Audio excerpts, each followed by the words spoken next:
Muchísimas gracias a José Manuel, que me permite presentar a este buen amigo, y gracias a cada uno de vosotros que habéis vencido las inclemencias del tiempo en un día que no era fácil reunirnos, porque el tiempo casi lo que nos invita a estar en casa, ¿no?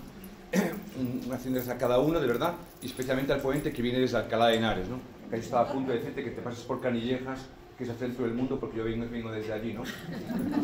Desde el centro del mundo, que es Canillejas, no se ve Madrid, pero lo que sí que se ve es, desde todos los sitios, es Alcalá de Henares. Y eso es un indicativo.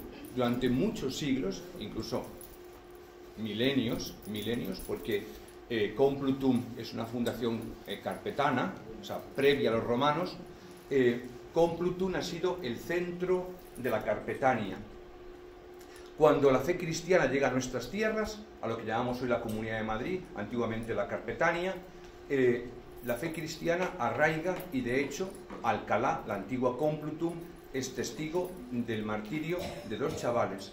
Y hay una vida cristiana interesante que tiene que ver con los mozárabes. San Félix, del cual supongo que hablará, nos hablará también la liturgia visigótica que ha celebrado fundamentalmente a Justo y a Pastor, pero el gran Cisneros, colaboramos juntos además en las jornadas cisnerianas en el año 2017, 18, cuando él pudo tener además las reliquias de Cisneros en sus propias manos, ¿no? Cuando trasladaron parte del cuerpo de Cisneros. Es decir, Alcalá es mucho Alcalá. Alcalá tiene que decirnos mucho y podemos aprender mucho, y creo que esta charla de formación va a ser interesante para que valoremos la historia, que es maestra de la vida. Yo conocí a Juan Miguel Prin Goicoechea cuando no era el padre Juan Miguel.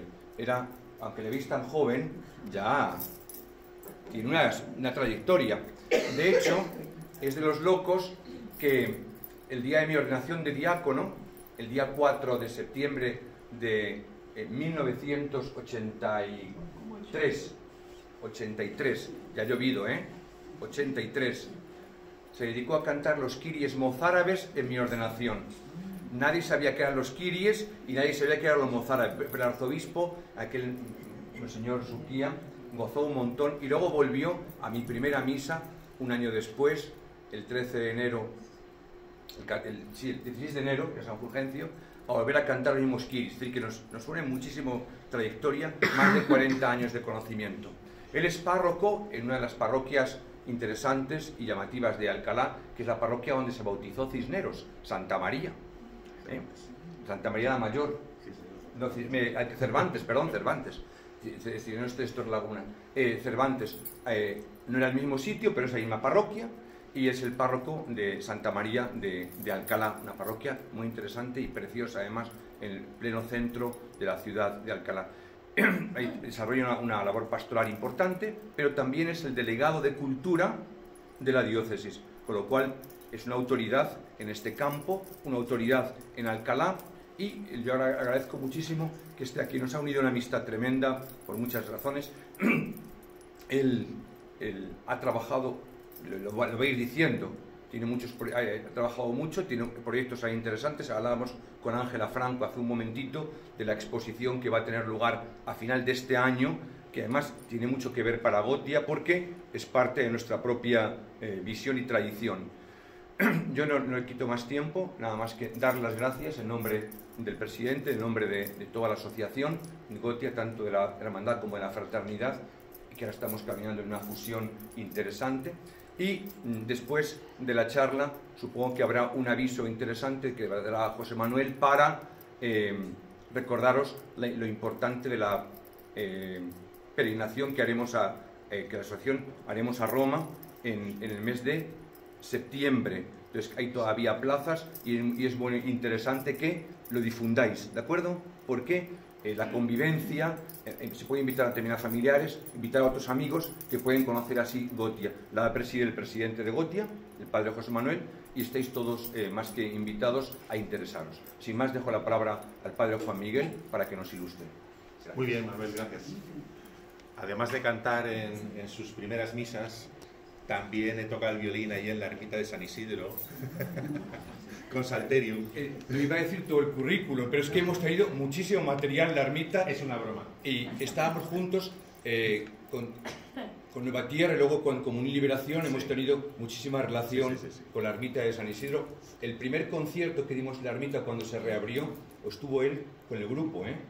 O sea, es un gran músico, ¿eh? Bueno, ahora últimamente estamos en proyectos que ahora os contaré con Eduardo Paniagua, que como no está, se ha ido de peregrinación, pues aprovecharé para meterme con él un poquito, ¿vale? Así que, muy bien. Bueno, pues muchas gracias a la Asociación Gotia.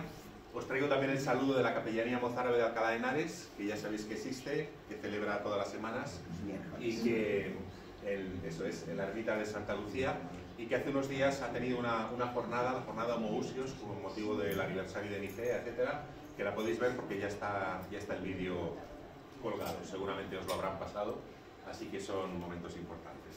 Muy bien, pues el título que le he dado a este encuentro es Alcalá Cristiana, de los Santos Niños a Cisneros, aunque en realidad la Alcalá Cristiana sigue todavía, ¿no? Hay muchos santos también posteriores a Cisneros, pero sobre todo nos hemos querido centrar como en este periodo, que es el periodo que más os puede interesar y que más tiene que ver pues, con la Iglesia, especialmente del primer milenio, y también con lo que fue la reforma de Cisneros en todos los niveles, tanto académico como litúrgico y también de gobierno. No os voy a decir cosas que no sepáis, seguramente, porque forman parte de la historia de España, de nuestra historia cristiana, y quizá no es una conferencia abundando en muchos datos, sino recordar algunos de ellos, pero ir mostrando desde el principio cómo nuestro patrimonio espiritual y material, especialmente el patrimonio de los santos, está vivo, y es tarea nuestra también darlo a conocer, pues a través de diversos recursos, como los que vamos a poder ver esta mañana. Tenemos aquí el famoso plano de Vingaerde de la época de Felipe II, donde vemos el trazado de la ciudad. Sí, me levanto un momentito para hacer ver aquí la magistral, con una torre distinta de la que tiene ahora y con estos contrafuertes, y lo que es el perímetro amurallado de la ciudad con las grandes puertas, la puerta de Madrid, la de Burgos, la de Guadalajara, la puerta del Vado, y bueno, pues ahora mismo todo lo que está fuera de la muralla es ciudad, pero vemos por allá a lo lejos Meco, o vemos pues los cerros famosos de Alcalá, la Veracruz, el Malvesino, así llamado porque desde allí disparaban a los enemigos, ¿no? Pues bien, este plano nos sitúa un poquito en la Alcalá del siglo XVI, cuyo núcleo es ciertamente un lugar físico, el llamado Campo Laudable, que es el lugar de enterramiento de los santos niños Justo y Pastor. Bien, quería comenzar recordando algo que sucede en Alcalá de Henares cada 7 de marzo. Cada 7 de marzo la ciudad se viste de fiesta para recordar ritualmente un hecho acaecido en 1568, y es el regreso de parte de las reliquias de los santos niños a la ciudad de su martirio, Alcalá. El Obispado Complutense ha recuperado en estos últimos años la participación infantil en esta fiesta que llamamos de la reversión. Luego explicaré por qué. Convocando a los escolares de los colegios de la ciudad y alrededores, especialmente aquellos niños que están entre los 7 y 9 años, 7 y 10, que es las edades que se atribuyen a Justo y Pastor cuando mueren, para encontrarse en la explanada del Obispado, como veis aquí, para representar el martirio de Justo y Pastor. Cada año se encomienda a un colegio en el escenario que vemos a la derecha la representación, y también pues con los gigantes de la ciudad, que tenemos a los Reyes Católicos, con Cervantes, con Don Quijote, para desde la plaza del Obispado acudir después a la iglesia magistral, a la catedral. Veis ahí el gran número de niños. Hace unos años, en una de las últimas fiestas que celebramos, pues alrededor de 1000 niños participan cada año en esta fiesta, y además van cambiando, de colegios públicos, colegios concertados, colegios de iniciativa también social. Recordemos, bueno, vemos aquí el Arca de las Reliquias. Aquí conservamos parte de las reliquias que volvieron de Huesca, como ahora recordaré, y cada año pues son expuestas el día 7 de marzo y el día de la fiesta de los Santos Niños, que como sabéis es el 6 de agosto. Pues bien, los Santos Niños, Justo y Pastor, hermanos de la ciudad de Complutum, la ciudad hispano-romana, a comienzos del siglo IV, fueron martirizados un 6 de agosto del año 304. Algunos lo hacen pasar al año 306, pero posiblemente el año 304. La tradición relata que estaban en edad escolar, tenían 7 y 9 años, y que al llegar el pretor Daciano, a quien vemos aquí en una representación medieval, porque es muy famoso en la iconografía cristiana medieval, dado que dejó muchos mártires en la península, al llegar el pretor Daciano a la ciudad para hacer cumplir el edicto del emperador Diocleciano, se presentaron espontáneamente, este es un dato que aparece en todas las fuentes antiguas, voluntariamente, y arrojando sus tablillas, esas tablillas que eran el iPad de la época, ¿no? Tablillas de cera, donde aprendían a escribir, donde garabateaban y luego con el stilum, una de las partes de esa especie de pincel, pues borraban la cera y volvían a escribir, arrojando sus tablillas a los pies del pretor, afirmaron que ellos no iban a renegar de la fe cristiana. No es necesario que os recuerde pues esa última gran persecución de Diocleciano, que estuvo precedida por otras grandes persecuciones, la de Decio y otras, y que hizo que muchos cristianos que no quisieron pues dar culto al emperador, porque se trataba en el fondo no solamente de hacer una ofrenda a los dioses del imperio, sino incluso al emperador como dios, pues ellos sufrieron las consecuencias, sufrieron el martirio. Son amenazados, son azotados, como vemos en esta estampa muy bonita. En estos años hemos tenido ocasión de ir recuperando mucho material relacionado con los santos niños, porque es verdad que Alcalá sufrió en la guerra civil una gran pérdida, con todo lo que es el interior de la magistral, el coro, los órganos, los tapices y también parte de sus tesoros que habían venido de otras iglesias desamortizadas, y poquito a poco, a base de anticuarios y a base de mucha investigación, pues vamos recuperando y hemos podido exponer en algunas muestras pues todas estas imágenes que van incrementando el repertorio de nuestros santos. Aquí los vemos cómo están siendo castigados, están siendo pues apaleados, y finalmente ahí al fondo los vemos arrodillados para ser decapitados o degollados. Unos años después, bueno, aquí vemos otra escena más reciente. En todas ellas aparece la piedra del martirio, una piedra en la que hay unas marcas de las rodillas de Justo y Pastor, que aparecen, bueno, esa piedra se conserva en la cripta de la magistral, de la Catedral de Alcalá de Henares, donde están también las imágenes de los santos y un relicario con diversas piezas. Y en este caso vemos el famoso grabado de Carnicer, en el que vemos también pues eso, los santos niños, uno de ellos ya decapitado y el otro en el momento de serlo, sobre la piedra del martirio y con las tablillas a los pies. Esta es la iconografía habitual. Una visita interesante a Alcalá de Henares, además de su centro histórico, catedral, etcétera, es visitar la ciudad romana de Complutum. Ahora recientemente ha abierto un museo de epigrafía y con muchos materiales encontrados en las excavaciones, y en los próximos años seguirá creciendo, porque es una de las excavaciones más interesantes y menos conocidas en la Comunidad de Madrid. Allí se conserva la basílica, parte de la basílica, y es justamente el lugar en el que ellos fueron juzgados, aunque luego fueron ejecutados fuera de la ciudad, como era la costumbre, ¿no? Posiblemente lo que era la Vía de los Afligidos, la zona de los enterramientos, pues allí es donde el llamado Campo Laudable conserva la memoria de Justo y de Pastor. Vemos también este otro grabado interesante en el que aparecen las dos coronas del martirio, siempre con esas palmas, o esta otra que es una apoteosis, esta es de origen francés, de la zona de Narbona, porque sus reliquias llegaron hasta el sur de Francia, donde vemos a la Virgen pues recibiendo a los santos niños en el cielo. Bien, unos años después, el senador romano de origen galo, Poncio Meropio Ancio, conocido posteriormente como San Paulino de Nola, casado con la hispana Teresia o Terasia, hizo enterrar a las afueras de Complutum a su hijo Celso, muerto a los 8 días. Y este es el primer testimonio en el que, aunque no se nombra a Justo y Pastor, dice que entierra a su hijo en una carta consolatoria junto a los mártires de Complutum. Lo hizo junto a la tumba de los mártires en torno al año 392. siendo el primer testimonio escrito del culto a estos santos complutenses. Cuando se han hecho diversas intervenciones en la Catedral Magistral de Alcalá de Henares, se ha hallado, y puede verse ahora cuando uno pasa hacia el claustro, en una trampilla que hay en la primera de las capillas, se pueden ver esos restos de una edificación que, bueno, no se ha podido excavar más porque estaríamos debajo justamente del suelo actual de la catedral, pero ojalá se pueda seguir excavando.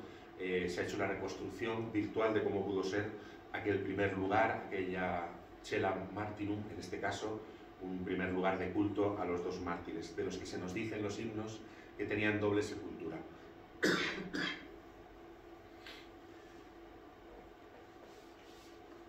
Poco después, el poeta Aurelio Prudencio, en su himno Peristéfanon, menciona también a los hermanos de Complutum, ya dando sus nombres, y ese es otro de los elementos importantes, de los testimonios más antiguos de estos mártires. En el año 412, el obispo toledano Asturio, a quien vemos aquí en este cuadro que se conserva en la parroquia de los Santos Justo y Pastor de Toledo, vemos la piedra del martirio con esas huellas, vemos que están desenterrando los restos de Justo y Pastor, y vemos al obispo mirando al cielo, viendo en gloria a Justo y Pastor. El obispo Asturio se convierte en el primer obispo de la nueva sede complutense, según la tradición, potenciando la memoria y el culto a los pequeños mártires. Eso que se llama la invencio, el descubrimiento, el hallazgo de los restos de Justo y Pastor, precisamente allí en el Campo Laudable, por una revelación divina, en un momento en el que se habían producido en Milán, por ejemplo, pues el descubrimiento de los mártires Gervasio y Protasio por parte de San Ambrosio, etc. Es decir, era un momento muy dado también a este redescubrimiento de los mártires y esta fundación de las sedes en torno a los mártires. Vemos ahí a San Asturio en ese momento. Hemos encontrado una plaquita devocional muy interesante en el Tesoro de la Magistral, que representa también este momento en el que se encuentra a las afueras de la ciudad, una ciudad amurallada, el obispo Asturio con este redescubrimiento de las reliquias. Y según la tradición, el obispo Asturio, pues décimo de Toledo, no vuelve a la sede, sino que se queda en Alcalá, y sería pues el origen de nuestro episcopologio. Sabéis que sobre los episcopologios, sobre las listas de obispos, muchas veces son difíciles, hay que documentarlas sobre todo por las firmas en los concilios, por otros testimonios, pero que a veces también se han mezclado, pues con buena o mala intención, los falsos cronicones y datos que no siempre podemos considerar del todo históricos. Lo que sí es cierto es que ya en el siglo VIII, un cristiano de origen francés llamado Urdicio, o también conocido en Huesca como Urbez, San Urbez, recién liberado por sus amos musulmanes, visita el sepulcro de Justo y Pastor en el burgo de Santiuste, esa ciudad cristiana que ha ido naciendo en torno al lugar de los mártires, y decide trasladar las preciosas reliquias hacia el norte, a su ciudad natal de Burdeos. Sobre esto se ha escrito mucho, si fue un robo devocional, si quiso salvar los restos de los santos niños de posibles profanaciones. Parece ser que ya el culto a los mártires ya había comenzado antes, y tenemos datos interesantes. Lo que sí sabemos es que San Urbicio vuelve a las tierras de Aragón, vive vida eremítica en el Valle del Nocito, y finalmente sus cuerpos quedan custodiados en la iglesia de San Pedro el Viejo en Huesca. Aquí vemos dos arcas, dos arquetas con las reliquias de Justo y Pastor, que habitualmente pues, se conservan en una zona alta de la capilla, pero que en este caso habían sido bajadas pues, por uno de los aniversarios que hemos celebrado de los Santos Niños. Desde entonces los alcalaínos quisieron recuperar estos valiosos restos e hicieron de todo por lograrlo. Incluso llegamos a enviar unos bandidos para robarlos y al principio lo conseguimos, pero después pillaron a los bandidos y les dieron una buena paliza y las reliquias volvieron a su camarín en el monasterio de San Pedro el Viejo. Finalmente fue en época de Felipe II, gran amante de las reliquias, cuando con el apoyo del Papa Pío V, Alcalá de Henares pudo ver el regreso de parte de las sagradas reliquias de los sagrados cuerpos. El cronista del rey, el humanista Ambrosio de Morales, contó con todo lujo de detalles esta fiesta del regreso o reversión de las reliquias y las fiestas que se hicieron. Precisamente hemos pedido la colaboración de Ambrosio de Morales, al que vamos a escuchar ahora en un vídeo. ¿Cómo será eso? maravillas de la técnica.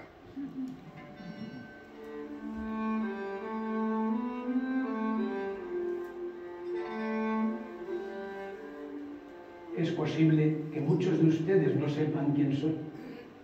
Y sin embargo, mi fama no fue pequeña en todo el reino del muy católico y poderoso rey Felipe II. Me llamo Ambrosio de Morales y nací en la hermosa Córdoba, donde fui a morir al cabo de casi 80 años. Pero mis años más felices los pasé en esta Alcalá, la vieja Compluto, como profesor de la gran academia que creara en ella el no menos grande Fray Francisco Jiménez de Cisneros. Aquí fui catedrático de retórica, con mis buenos 40 años cumplidos, habiendo profesado ya en la orden jerónimo.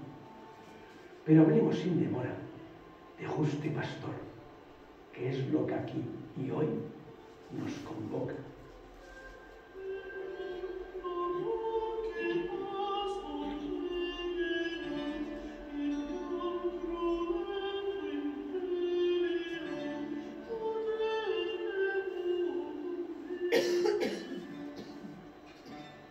La corta vida de estos dos hermanos transcurrió en la antigua Compluto y de ella brotó un manantial inagotable que pronto, muy pronto, extendió su devoción por todo el viejo imperio romano, propagando así también la fama y el nombre de Compluto por toda Europa. De todo ello y del viaje postrero de sus santas reliquias traté en el libro que en 1568 publiqué en esta ciudad. Que dieran su vida en Alcalá lo testifican Paulino de Nola, el poeta Prudencio, San Isidoro, el martirologio romano, los breviarios de España y otros muchos autores y crónicas, porque aquí, en la vieja Compluto, ambos niños tuvieron el infortunio permitido por Dios para mayor gloria suya de encontrarse con el cruel Daciano, a quien los emperadores romanos habían enviado a la gobernación de España. Eran años difíciles para los cristianos, que tuvieron que afrontar la última gran persecución ordenada por Diocleciano. Pero aquí en Compluto, Daciano se encontró con la firme determinación de Justo y Pastor, dos infantes aún en edad escolar, de no renegar de su fe. Por ello, temiendo ser por unos niños vencido, decidió su muerte por decapitación. Y así sucedió, un 6 de agosto del año del Señor, 304 o 306. No queriendo Daciano que el ejemplo de los niños mártires sirviera a otros de memoria, ordenó ejecutar la terrible sentencia fuera de la ciudad, en el campo llamado Loabre, y allí fue donde la cruel cuchilla del carnicero romano cortó sus tiernas cabezas. Y las piedras en que pusieron a los pequeños mártires quiso Dios que se ablandaran, quedando en ellas grabadas las huellas de ambos infantes. Allí fueron enterrados, como queriéndolos ocultar a la veneración de sus paisanos. Pero estos no tardaron en recuperar y ocultar sus restos, poniéndolos al abrigo de los paganos. Y no sería hasta 100 años después de su martirio, cuando San Asturio, el que fuera 9º arzobispo de Toledo, los hallase y trasladándose a Alcalá, fundó aquí el obispado complutense, erigiendo un pequeño lugar de culto para custodiar sus restos, germen de lo que pasaría a llamarse años después Alcalá de San Justo. Permítaseme dar un salto en la historia y llevarles a aquellos tiempos en que los árabes empezaron a ocupar toda la península ibérica. En aquellos años, el noble bordelés Urbe, conocido después como San Eumbicio, recaló por estas tierras y, temeroso de que los musulmanes profanaran las reliquias de los niños santos, se apropió de ellas, llevándoselas consigo a la ciudad francesa de Burdeos. Pero poco durarían allí, pues haciéndose ermitaño, traspasó de nuevo los Pirineos, llevando consigo las reliquias hasta el aragonés valle de Nocito. Y allí, en una ermita, le vino a visitar la muerte, con casi 100 años cumplidos, siendo enterrado en ella junto a los restos de Justo y Pastor. Mas no acabarían aquí las peripecias de sus reliquias, pues el rey de Aragón, Ramiro II el monje, envió parte de ellas a la catedral de Narbona. ¿Y qué ocurría en Alcalá en aquel tiempo? Pues que primero el arzobispo Carrillo y más tarde el mismo cardenal Cisneros se dirigían al rey católico don Fernando para reclamar el retorno de las sagradas reliquias a Alcalá. Y este no tardó en ordenar a su hijo Alfonso, a la sazón arzobispo de Zaragoza y virrey del reino aragonés, el traslado a Alcalá de las reliquias, que por aquel entonces ya descansaban en la iglesia de San Pedro el Viejo en Huesca, donde habían sido llevadas tras 2 intentos de robo por parte de los complutenses. Y hubieron de transcurrir muchos años, y hasta necesaria fue la intervención del mismo rey Felipe II, que algo tuvo que ver el que yo fuera su cronista real, para que en el año del Señor, de 1568, hace 450 años, hecho tal de justicia y razón, se produjera. Y tras un largo peregrinaje repleto de signos y prodigios que daban muestra de su santidad, un 7 de marzo hacían solemne entrada sus reliquias en Alcalá, por la que, y por aquel entonces llamaban Puerta de Guadalajara, y que ahora llaman de los Mártires. Narrar todo ello es lo que me propuse en la obra que más atrás señalado queda. Pero déjenme que les diga que toda la ciudad y su universidad se volcó en el recibimiento, y que aún la corte quedó vacía por el deseo de contemplar tan magno suceso. Artificios teatrales fueron desplegados en varios lugares de Alcalá, y entre todos ellos destacaba la obra del maestro Francisco de las Cuevas, escrita para tal ocasión. Y cuando al fin las reliquias reposaron de nuevo en la iglesia que lleva el título de magistral, una paz y una alegría infinita terminó invadiendo a todos. Y entre el jolgorio de la multitud y el repicar de todas las campanas de la ciudad, alguien dejó escrito: ha sido tanto el placer, santo justo, que he cobrado con verte que ya has tornado, que no tiene qué hacer con él el dolor pasado.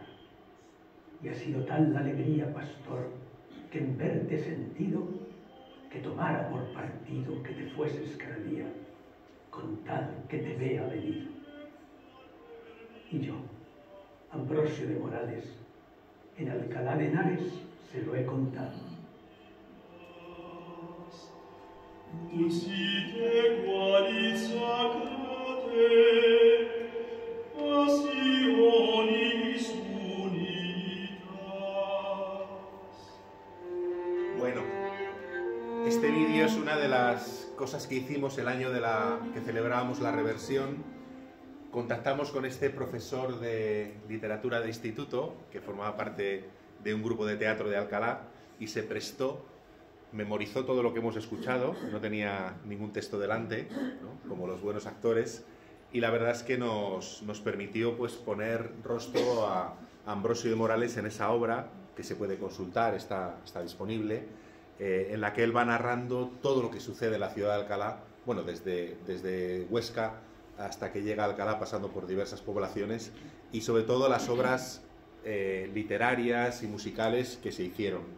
Junto a eso, ese año de la reversión, un poquito antes, nos pusimos en contacto con expertos en el teatro del Siglo de Oro, porque teníamos noticia, a través de varios artículos, de un texto que era precisamente la representación de los Santos Niños Justo y Pastor de Francisco de las Cuevas, del que no había edición crítica. Sí que conocíamos varios artículos, Lola Calvo y algunos más, Y entonces, preguntando en diversas universidades, nos indicaron que contactáramos con el profesor Enrique Arellano en la Universidad de Navarra, con el grupo GRISO, Grupo de Investigación en el Siglo de Oro. Entonces, como fruto de ese primer contacto, viajé a Pamplona, tuvimos una comida estupenda y surgió la idea de poder hacer una edición crítica de esta obra de teatro y de otro auto anónimo que posiblemente sea el texto de Alonso de las Torres del que habla Ambrosio de Morales, que encargó la universidad precisamente para ese regreso de las reliquias. Estamos ya en el siglo del barroco, en las grandes celebraciones en la calle. De hecho, se nos cuentan pues, los cientos y cientos de personas académicas, religiosas, militares que iban en esa procesión hasta llegar a la magistral, cómo hubo representaciones, hubo carros, hubo tarascas, y cómo, de hecho, esta obra hubo que representarla en 2 veces por la abundancia de gente y porque no daba tiempo, anochecía, y al día siguiente hubo que seguir la representación en el interior de la magistral. Entonces salió esta primera publicación, que son estos 2 textos literarios en edición crítica, una aportación pues, científica para ese año. Después les propusimos otro milagro que tiene que ver con la ciudad de Alcalá, del que habrán oído hablar, las Santas Formas.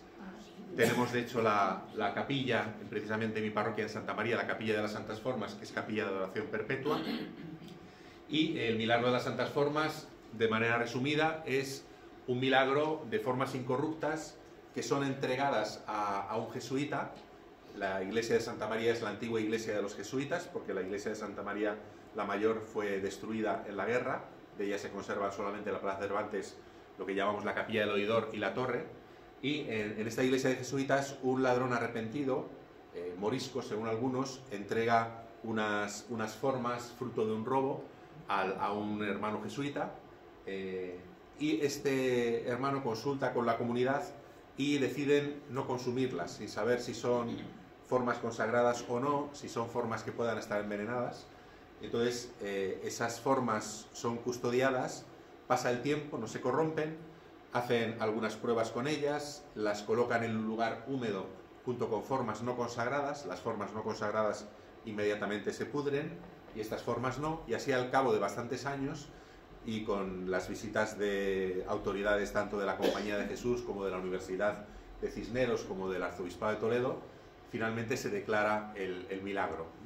Todos los miembros del tribunal, nemine discrepante, deciden que realmente es un hecho milagroso, y el cardenal Spínola regalará una custodia, del que aquí tenemos un dibujo. Esa custodia se perdió en el año 36 con las Santas Formas, pero era una custodia octogonal con 3 formas en cada uno de los lados, 24 formas incorruptas.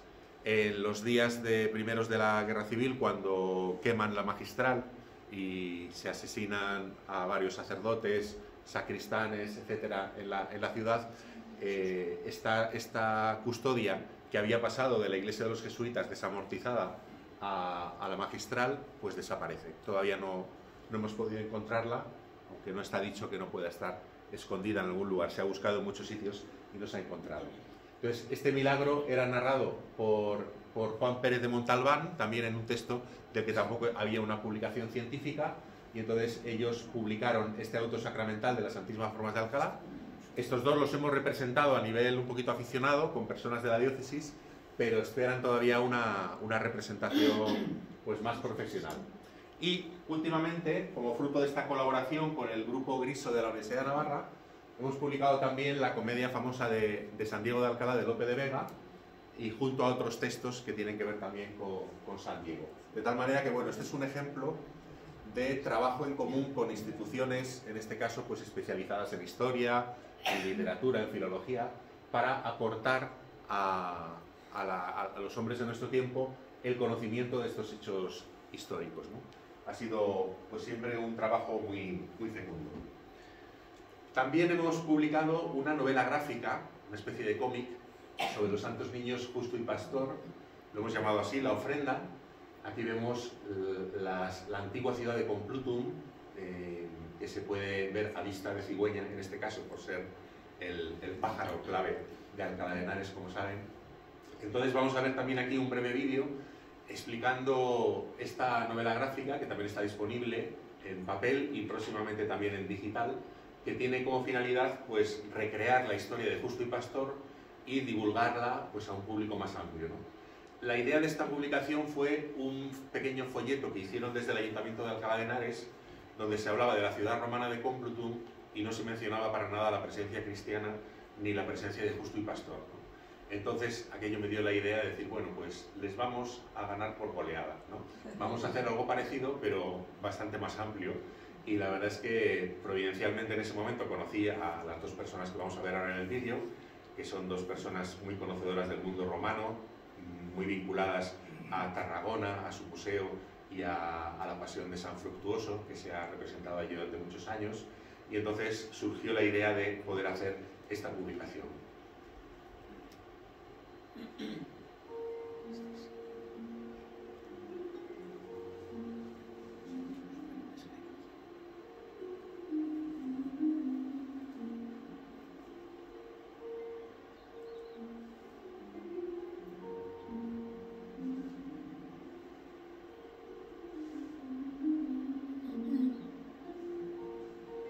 El vicario episcopal de Cultura de la diócesis de Alcalá de Henares, don Juan Miguel Pinto-Colchea, tenía en mente un proyecto de divulgación para dar a conocer la historia y el culto de los santos mártires de la Iglesia.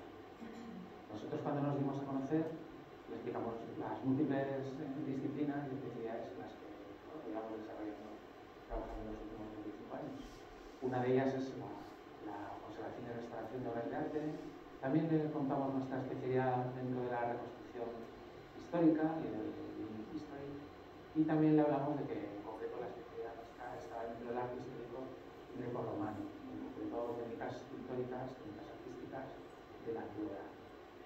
Entonces, él nos propuso una novela gráfica de los santos Justo y Pastor, y a nosotros nos pareció estupendo.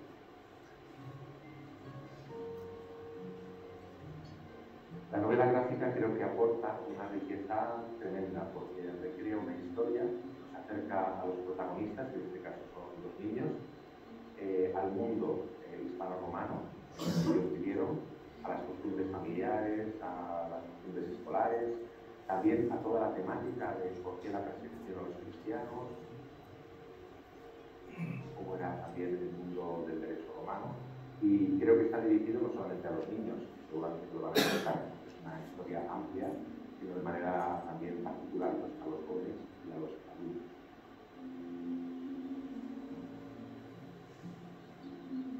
Reconstruir su historia no ha sido tarea fácil, porque no tenemos datos históricos concretos sobre ellos. Lo que tenemos es la tradición, ¿no? Lo que nos contó Paulino de Nola o Prudencio. En esta tradición hemos consultado todas estas historias sobre ellos y hemos imaginado otras historias que les podrían haber pasado a unos niños en este contexto cristiano y romano. Y con esas historias hemos podido de alguna manera explicar cómo se podría haber desatado la tragedia, su ejecución. Para darle una contextualización hemos estado consultando pues, las últimas investigaciones, las últimas reconstrucciones también y además pues, temas de vida cotidiana, temas de legalidad, temas también de bueno, la tetrarquía, los emperadores de la época, todo esto para intentar responder esa pregunta que nos hacemos todos: ¿cómo puede ser que la cultura que nos ha legado el derecho que utilizamos ahora cometiese esa barbaridad? Y por otro lado, ¿por qué los cristianos aguantaban tanto el martirio? Y de tal manera cuando se les daba, por ejemplo, la opción de quemar algo de incienso ante la imagen del emperador. En realidad, la historia de los santos niños es una historia para nosotros fundante, porque la ciudad de Alcalá de Henares se sienta exactamente ahora mismo sobre el lugar del martirio y Pastor, que son los patronos de la diócesis de Alcalá de Henares, que en realidad tuvieron una importancia muy grande en toda la historia de la Iglesia en España. Incluso me atrevería a decir a nivel universal, porque el martirio de los niños evidentemente llama la atención. Los dibujos están hechos con acuarela y en digital. Lo que hemos seguido es procedimientos de la antigüedad y técnicas contemporáneas. Partiendo de un boceto previo a lápiz, hicimos capas en las que la línea de contorno iba aparte y el color acuarelado bajo este contorno. Para los personajes nos hemos imaginado unos físicos concretos dado su personalidad o bueno, su papel, ¿no?, en la historia. Y por ejemplo, incluso nos hemos fijado en actores físicos reales como por ejemplo Cicerónidus, que es uno de los personajes más importantes de la historia. Es como una especie de Charles Lawton hispánico. Con esta novela gráfica hemos querido contextualizar a los santos niños, tanto en la ciudad como entender también pues, a los distintos personajes, ponernos en su contexto, en su momento, ¿no? Intentar entenderlos. Y así aprovechamos para que quien lo lea se dé una vuelta por la Complutum tan imperial.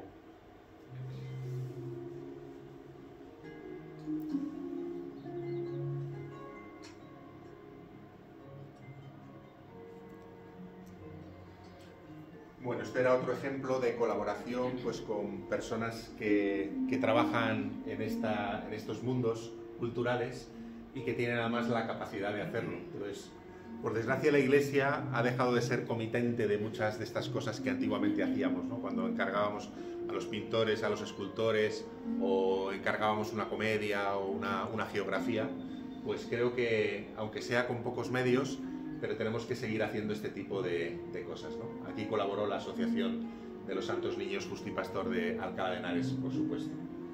Bueno, pues estas publicaciones están a vuestra disposición por si las queréis leer o por las queréis dar a conocer. Y como se nos va el tiempo, pues simplemente quiero aludir a, evidentemente, como ha dicho antes don Manuel, pues a San Félix de Alcalá.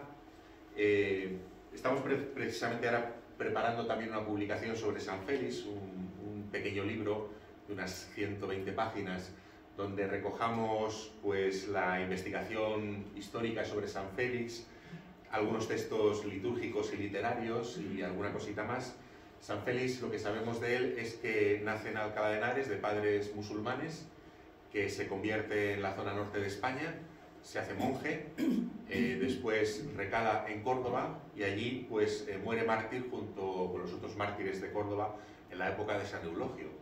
Después de la Reconquista, parte de sus restos llegan hacia el norte, hacia Carrión de los Condes, lo que fue un monasterio importante, ahora desaparecido, ahora es un hotel de estos tipo parador. En la época en la que vuelven las reliquias de Justo y Pastor, en la época en la que se celebran los milagros de la ciudad, también regresan parte de sus reliquias a Alcalá de Henares y de hecho conservamos pues, un fragmento de su cuerpo en la cripta de la catedral. Pues bien, sobre San Félix de Alcalá, que ha sido recuperado para la liturgia mozárabe en la ciudad de Alcalá de Henares, también tenemos proyectos en la medida en que podamos ir investigando un poquito más sobre él, porque no es uno de los santos más conocidos, pero sí aparece entre los mártires de Córdoba.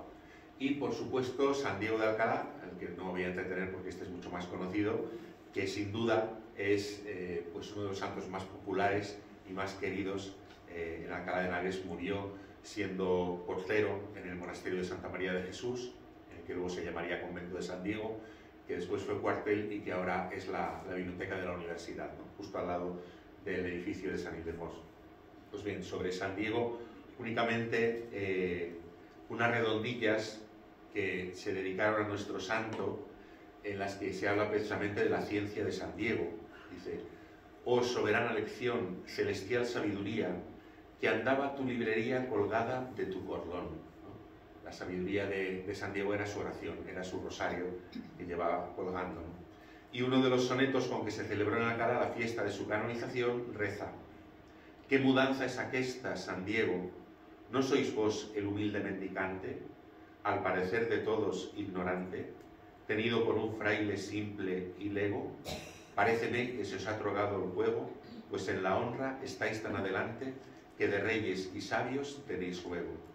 Con humildad honores granjeastes, con la simplicidad saber sagrado, y riquezas con ser empobrecido. Honor, saber, riquezas despreciastes, por cuyos pasos, Diego, habéis llegado a ser honrado sabio y enriquecido. Pues bien, de San Diego hemos celebrado muchas cosas, hemos recuperado pues, elementos de su iconografía y por supuesto cada año el 13 de noviembre pues, se expone su cuerpo, se abre el arca para la devoción de los fieles y para pedirle muchas cosas, especialmente pues, por los pobres y por los que sufren. Bien, quiero pasar a mostraros, aquí en esta foto estamos Eduardo y yo en su casa, que realmente es un museo, ¿no? En la planta baja donde tiene todos estos instrumentos, porque estamos también embarcados en un proyecto que creo que en los próximos 2 meses seguramente ya dará conclusión, que es la grabación de un disco con música relacionada con los santos niños Justo y Pastor. La idea fue hacer un disco y vamos a hacer 2, un disco doble, por todo el material que hemos encontrado. Hace unos años, con Luis Lozano Vinumbrales, del grupo Alfonso X el Sabio, hicimos una grabación y un concierto, que también está disponible en internet, y a partir de esa primera grabación, pues hemos seguido investigando con Eduardo y también con un musicólogo que se llama Pablo Cantalapiedra, precisamente para intentar encontrar otras fuentes que nos hablaran de Justo y Pastor, fuentes musicales, fuentes de los códices, de los libros litúrgicos, de los misales. Y bueno, pues gracias a esa labor se ha encontrado bastante material, seguramente que en el futuro aparecerá más, tanto en fuentes del sur de Francia como de diversos lugares de España, Toledo, Sigüenza, Alcalá, o en otros misales, como un misal que yo encontré y restauré en la parroquia de Anchuelo, donde fui párroco 3 años. Pues de ese misal de Anchuelo hemos sacado también la melodía para grabar algunas piezas, algunas en canto gregoriano, y luego también hemos incorporado algunos sonetos y algunas obras de un canónigo de la magistral, Manuel de León Marchante, muy conocido en el siglo XVIII, con otro tipo de música. A veces no se había conservado la música y ha habido que crear pues, esas melodías o utilizar melodías ya existentes, algunas de Juan de la Encina o de otros autores, para poder hacer esta grabación. Entonces les voy a poner 2 fragmentos, no los vamos a escuchar completos. Uno es una declamación del Pasionario Hispánico, donde precisamente se narra el martirio de Justo y Pastor, con la ambientación musical que ha hecho Eduardo. Y bueno, pongo esta imagen es prácticamente inédita, porque pertenece a un bordado en seda que hemos comprado hace 2 semanas en Anticuario, y por lo tanto es una representación más de Justo y Pastor. Posiblemente procede de la zona de Barcelona, aparece esa cruz doble, como en algunos de los gozos de la zona de Barcelona, y el otro, Justo lleva la cruz, y Pastor, que es el mayor, lleva ese libro, pues evocando la época escolar en la que se encontraban, con calzado romano, con las palmas del martillo, con los ojos abiertos, vivos. Pues escuchamos un momentito este fragmento del Pasionario Hispánico.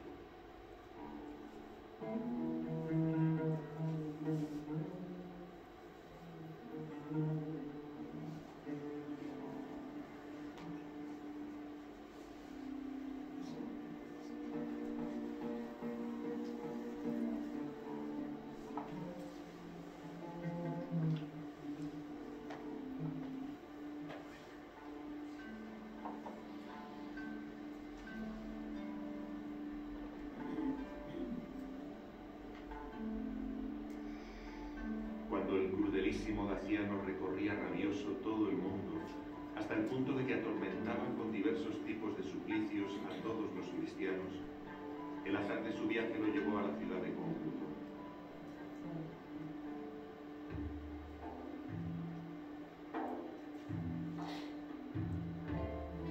Al conocer casi toda la población la terrible noticia, 2 niños muy santos, Justo y Pastor, abandonando las tablillas de la escuela, en las que sus tiernos años se iniciaban en las letras, se dirigieron no a la escuela de un maestro o de un doctor de este siglo, sino como discípulos veteranos de Cristo, corrieron con entusiasta presteza al espectáculo de su propio martirio.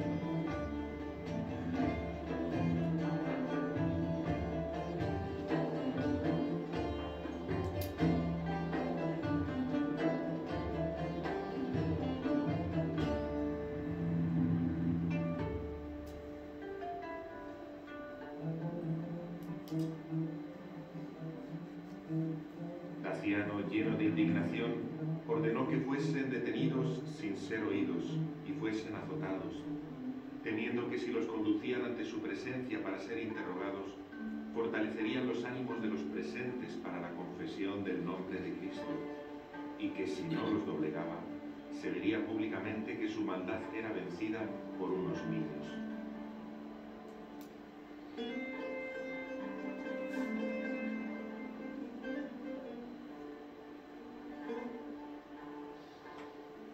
Habiendo sido detenidos antes de sufrir martirio, Justo decía: hermano pastor, no temas este sufrimiento pasajero, no tengas miedo a los golpes de los verdugos sobre tu débil cuerpo, porque recibiremos en la vida futura una fortaleza que no debilite nuestra pequeñez, sino que nos conduzca a la plenitud de los mártires y a la vida gloriosa de los ángeles. Le respondió San Pastor: hermano Justo, está bien que tú me exhortes para que junto conmigo alcances la justicia que llevas en tu nombre, para que soportemos que nuestro cuerpo sea degollado y nuestra sangre derramada, para que en el santuario celestial de Cristo podamos adorar su cuerpo divino y su preciosa sangre.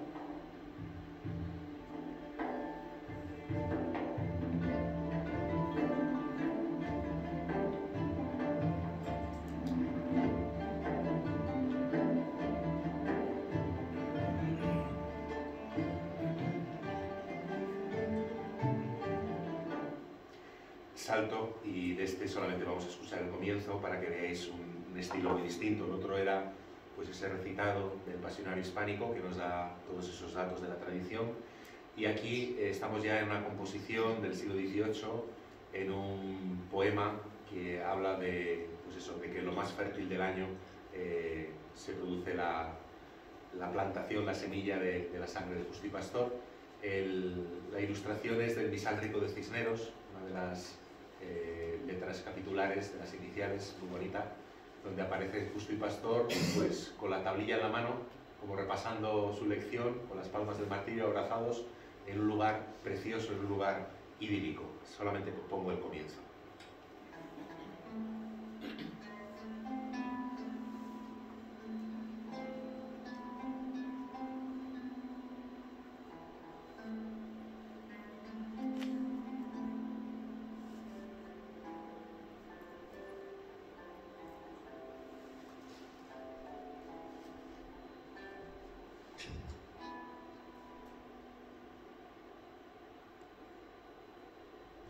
En lo más fértil del año, Daciano lobo traidor, vino a Roma por su daño del católico rebaño, un cordero y un pastor, vertiendo hermoso coral de los niños como un oro, puso el tirano su real, aunque no vino cabal, y al fin era real del moro. Bueno, es una pieza larga, una especie de romance, ¿no?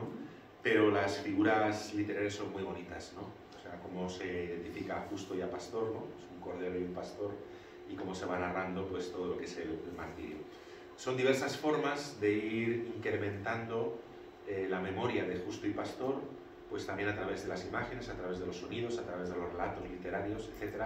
Y hay muchas más cosas que se pueden hacer, ¿no? Una de las cosas que podríamos hacer es, por ejemplo, publicar los concursos literarios que hemos hecho con los niños. En una ocasión pues tenían que escribir un poema, en otra ocasión pues tenían que actualizar la historia de Justo y Pastor. En fin, hay recursos también pues para el aula muy interesantes. Y bueno, 3 minutos porque nos hemos ido de tiempo, no nos va a dar tiempo a hablar de Cisneros prácticamente, pero las cosas de Cisneros son mucho más conocidas, ¿no? Con ocasión del aniversario también de la muerte de Cisneros, pues hicimos unas conferencias, hicimos unas jornadas de carácter litúrgico, como ha recordado Manuel, hicimos algunas publicaciones en la Magistral, tuvimos una exposición y bueno, pues son simplemente pues recordar la vida de Cisneros, que nace en Torrelaguna, que se forma en Leyes, que bueno, aquí vemos la iglesia de Torrelaguna, una preciosidad de iglesia que además recientemente ha tenido una bellísima restauración. Vemos este escudo que recuerda también pues una de sus empresas, como en tantas ciudades, de instalar silos para evitar precisamente los problemas del hambre de su época. Este es el interior de la iglesia de Torrelaguna. Recordamos que tiene pues la vinculación con Santa María de la Cabeza y con San Isidro Labrador, por supuesto, o los restos del monasterio franciscano que hubo en Torrelaguna. Bien, aquí tenemos una de las efigies que hay allí. La Salceda, el lugar donde Cisneros se retira y donde cambia de nombre, de Gonzalo pasa a ser Francisco, recuerdo del fundador de los franciscanos, lugar en el que ya había estado San Diego de Alcalá anteriormente, y el lugar desde el que saldrá pues, para ser confesor de la reina y después también gobernador a la muerte del rey. Este es, conocerán ustedes la Hilera, uno de los monasterios que más tuvieron que ver con la Reforma, con Villacreces, etcétera. Todo esto me lo salto. Bueno, este es el interior desde el monasterio actual de Jesu Comunio, que ha dado vida a este edificio, y por supuesto pues los cuadros de la sala capitular de Toledo, en este en concreto donde aparece el cardenal, casi siempre de perfil, posiblemente con labio leporino, como aparece en muchas de las representaciones.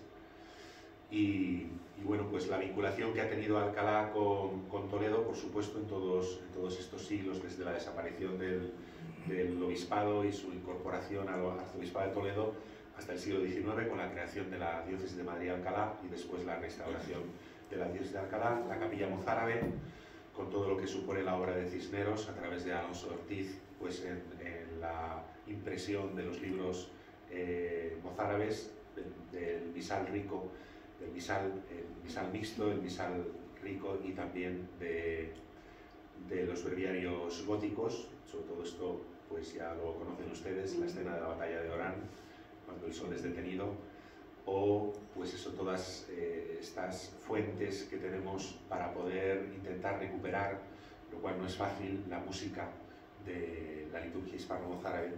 Pero bueno, sobre todo quería aquí pues recordarles esa gran obra de Cisneros, que para nosotros sobre todo es la universidad, la Academia Cisneriana. En la actualidad, como saben ustedes, la Universidad de Alcalá no es propiamente la heredera de la Universidad de Cisneros, aunque muchas veces las autoridades académicas así lo quieren hacer saber, pero bueno, la Universidad de Cisneros desapareció, fue trasladada a Madrid.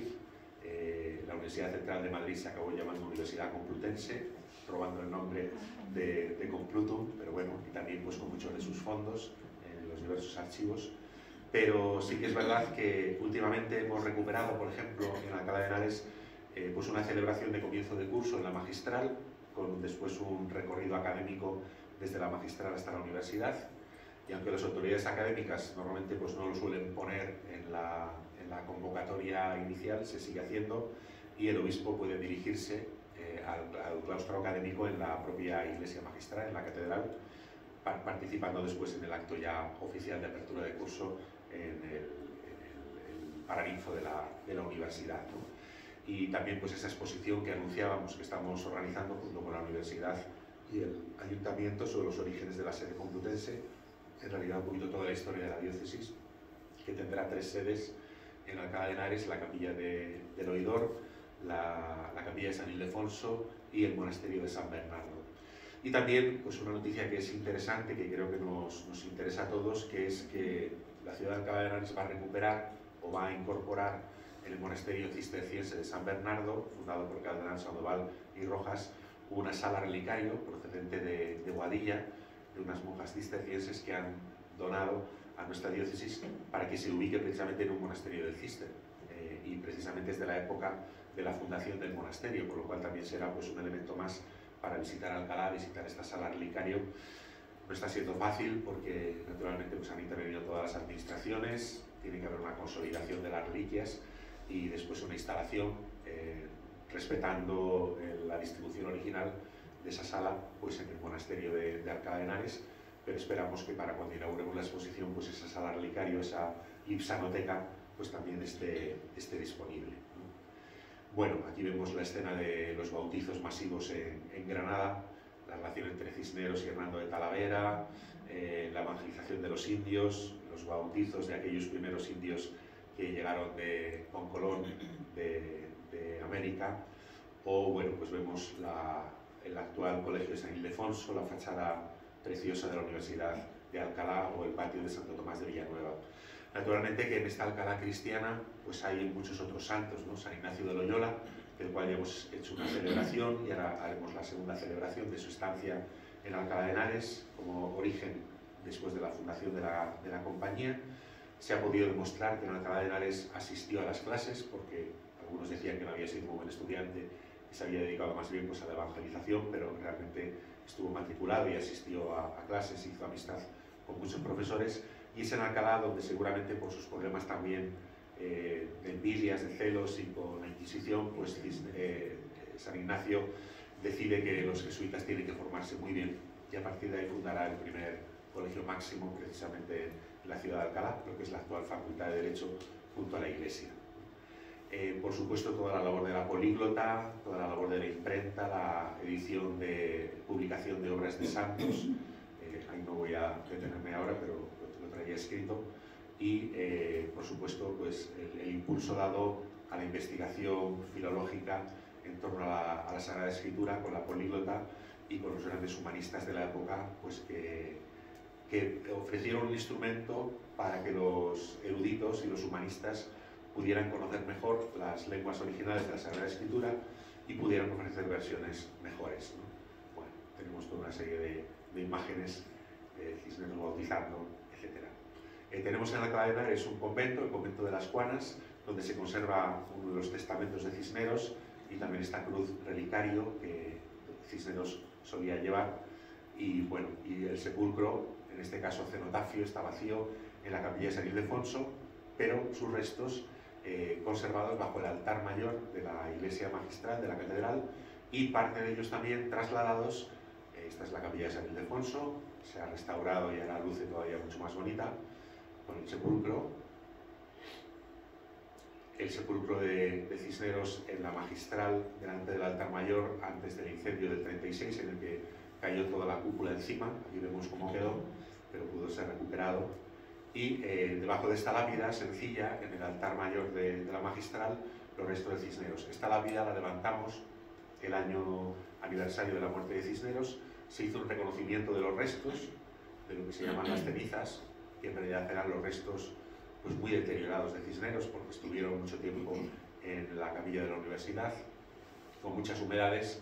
Después, en el 36, pues intentaron profanar los restos de Cisneros, pero gracias a una reja no pudieron sacarlos, pero evidentemente pues, se conservan restos que han sido identificados y reconocidos, pero poquito más. Entonces, en ese año se le encargó al escultor Julio López, recientemente fallecido, pues que hiciera una placa, una lauda, precisamente para poder trasladar a la zona del ábside unos fragmentos del cuerpo del cardenal Cisneros y que estuvieran más a la vista de los peregrinos y de los visitantes. Aquí está en el estudio de Julio López. Aquí el año en el que hicimos el traslado de esos restos, los llevamos al convento de las Juanas, donde están el testamento y el bastón de Cisneros, bastón nazarí, y trasladamos con el ayuntamiento oficialmente hasta la magistral. Allí nos acompañó don Braulio, arzobispo de Toledo en ese momento y pues el responsable del rito mozárabe, estaba don Juan Antonio y estaba también el obispo de Sigüenza, Guadalajara. Hicimos una celebración preciosa en el rito mozárabe, las vísperas, y después colocamos pues, unos fragmentos del cuerpo en la zona posterior de la magistral, de tal manera que allí queda la constancia. Hicimos también una evocación de Cisneros, en la que también pedimos a Eduardo que participara con la escolanía de la catedral y bueno, una obra de teatro que escribió una amiga mía. Y bueno, pues este es un poquito también parte de lo que hemos podido hacer en torno al cardenal Cisneros. Publicaciones, textos literarios, dar a conocer la figura, también pues de cara a los niños, pero todavía sigue habiendo pues una gran labor que hacer. Simplemente lo que he querido es pues eso, mostrarles diversas iniciativas en torno a santos niños cisneros o a los santos, San Félix o San Diego de Alcalá, y esperamos pues que para esta exposición que estamos preparando podamos ampliar también pues este repertorio. Así que muchas gracias.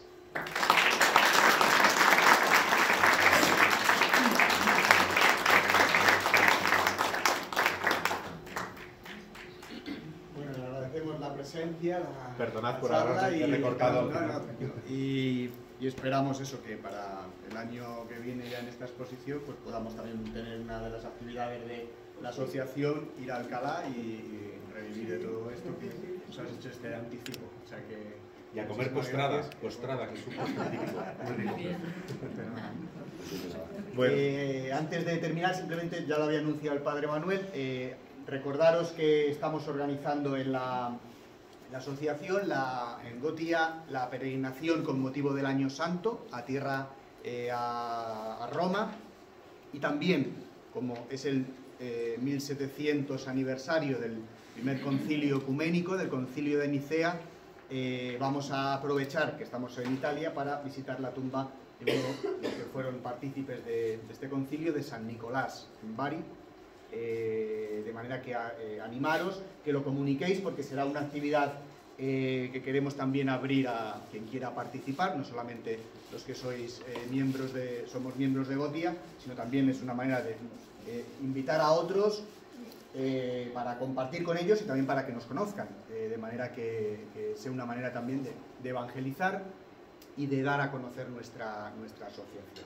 Bueno, muchas gracias de nuevo, y gracias también a todos vosotros por la asistencia. Nos vemos, si Dios quiere, el martes.